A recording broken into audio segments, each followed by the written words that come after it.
اهلا بيكم فيديو النهارده زي ما وعدتكم المره اللي فاتت. قلت هقول لكم بقى فيه على الفلوس اللي احنا وفرناها من ال1000 جنيه بتاعتنا بتاعت البيت. جبت بقى بيها كده شويه حاجات تنفعنا في رمضان ان شاء الله، وكمان حاجات بستخدمها مثلا في الحلويات او كده، بحيث ان هي بتوفر معايا وفي نفس الوقت بتكون انضف واوفر. اهلا بيكم في مطبخ حاجه حلوه. لو اول مره تشوفونا اشتركوا في القناه وفعلوا جرس التنبيه عشان يوصلكوا كل وصفاتنا الجديده. تعالوا كده بصوا، انا في جروب كده على الفيسبوك مشتركه فيه.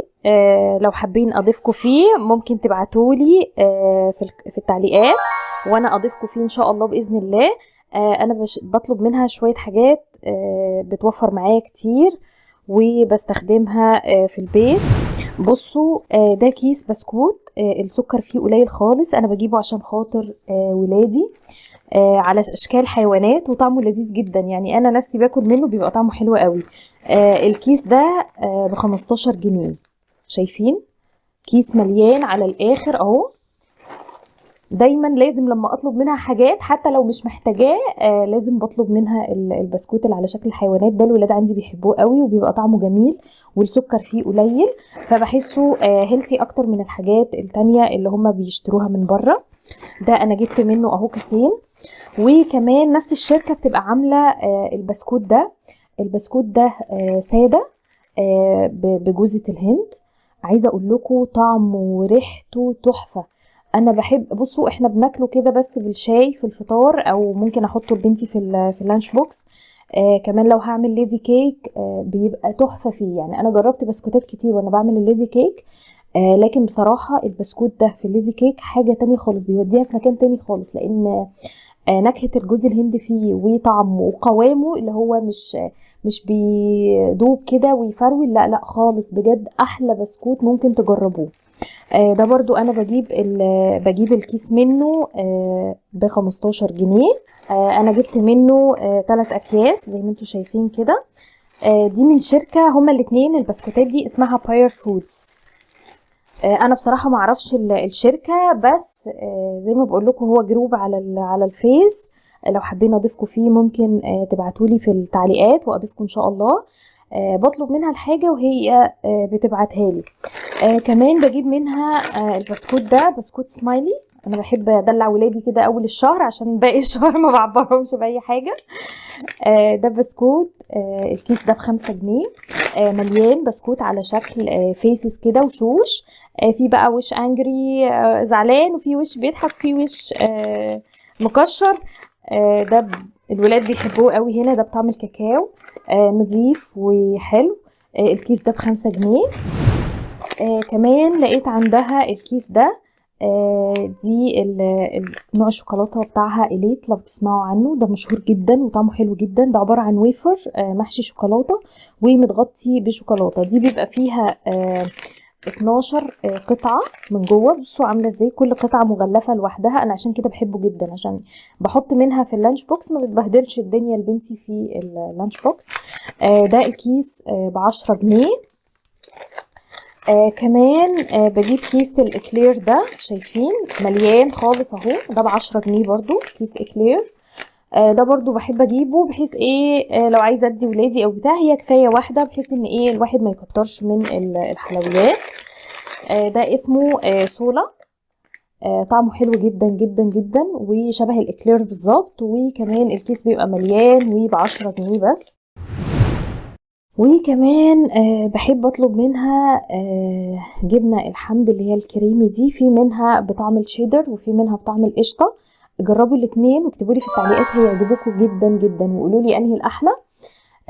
انا ساعات بجيب دي وساعات بجيب دي، يعني انا الاتنين بالنسبة لي مميزين. دي انا بحس ان هي طعمها احلى من الجبنة المثلثات والكوبايات كمان، وهي طبيعي 100%، مش داخلها اي زيوت نباتية. شايفين العلبة دي ب35 جنيه، يعني هي نص كيلو ب35 جنيه. طبعا هي اوفر بكتير من الحاجات اللي زيها اللي بتتباع بره ب55 وب60، زي بريزيدون مثلا وطعمة ولافاش كيري. طبعا هي الحمد شركة مشهورة. انا اول ما عرفتها طبعا كنت بجيب منها الموتزاريلا. وبرده الموتزاريلا والحاجات دي هي موجودة عند عند الجروب اللي انا بطلب منه ده، هتلاقيه موجود فيه كل انواع جبنه الحمد، وبرضو اسعاره افضل من بره. كنت عند والدتي كده لقيت حد حاطط كيلو الفول ب30 جنيه، فول تدميس. جبت كيلو اهو، وجبت معاه ربع كيلو فول مدشوش، على اساس ايه ممكن بقى نعمل بصارة بقى، نعمل شوية فول بالطماطم المدشوش، يعني حاجة كده تسند في ظل الظروف والاسعار الزيادة الايام دي، بحيث تسند معانا شوية. وكمان جبت ربع كيلو من اللوبيا، وجبت ربع كيلو من القمح، وربع كيلو من العدس الاصفر، وجبت بقسماط ناعم اللي هو المطحون. انا بحب اجيبه من عند العطار، لان اللي بجيبه من عند الفرن بتاع الفينو بحسه بيبقى خشن شوية، وكمان بحسه يعني مش بيخلي الفراخ كده مقرمشة، لا ده انا بحسه افضل بكتير. ولما بضيف عليه بقى كيس الفيجيتار بياخده في حتة تانية. وكمان جبت ربع كيلو من الفاصوليا البيضة، وجبت كده شوية اكياس حاجات تنفعنا في البيت. انا جبت كنور اللي هو الفيجيتار البارد، ده انا بضيف منه على البقسماط في تحمير البانيه او اي نوع فراخ هعمله، او مثلا في البفتيك الكداب، بيدي طعم حلو جدا جدا مع البقسماط المطحون. وجبت كيك شيف وفانيليا، واكياس صلصه هارفست الصلصه بتاعتها تحفه، يعني انا لما جربتها حسيتها احسن من فاين فودز واحسن من هاينز كمان. لو جربتوا نوع صلصه تاني عجبكم اكتبوا لي في التعليقات وقولوا لي ايه احسن نوع صلصه. انا بحب اجيب الصلصه اكياس عشان البطرمان لما بيتفتح احيانا يعني ممكن يعمل طبقه على الوش مش كويسه والبطرمان كله بيفسد وبيترمي، فانا بجيب الاكياس بتاعه الصلصه بحيث الكيس افتحه استخدمه مره واحده وما استخدمش ما اضطرش ان انا اركنه مفتوح ويبوظ. دي الحاجات اهي اللي احنا جبناها. وكمان لقيت حاجه دلوقتي بقت اشبه بالمخدرات، لقيت شاي العروسه عند الراجل، فجبت 2 باكت. الباكت دلوقتي وصل ل7 جنيه، يعني احنا بقينا في عالم موازي يعني دلوقتي. ربنا يسترها معانا ويرفع عنا الغلاء يا رب ان شاء الله. ودي كانت الحاجات اللي احنا اشتريناها بالفلوس اللي اتوفرت معانا من مصروف البيت بتاعت شهر فبراير. يا رب الفيديو يكون عجبكم. لو الفيديو عجبكم دوسوا لايك وفعلوا جرس التنبيه عشان يوصلكم كل فيديوهاتنا الجديدة. استنونا في فيديو جديد من مطبخ حاجة حلوة. مع السلامة.